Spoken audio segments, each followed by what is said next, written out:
I mix in a computer, not in the computer, but I use the computer for my mixing.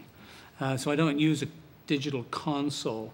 I don't think I actually, no, I've never really had a digital console.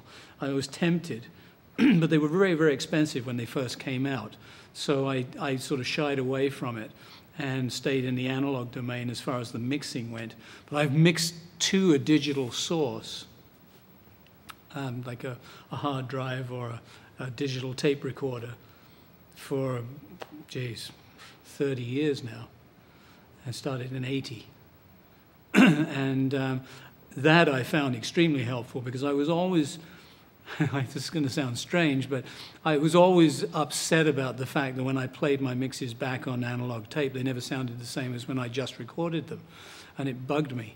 So I was quite excited when the digital age came along and I could play something back, and I know this is very subjective and we could discuss it for hours, but it basically sounded the same, in as much as the mid-range had more clarity, I felt, and there was more separation in the lower end of the instruments, like bass drum and bass, and the bottom end of guitars. I could hear a little more clearly. It didn't get mushed together.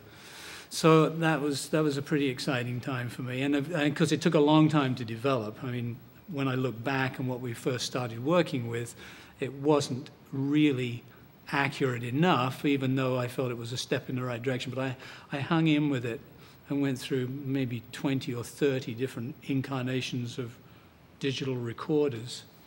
And now, of course, we're recording, not necessarily exclusively, but a lot of us are doing mixing digitally.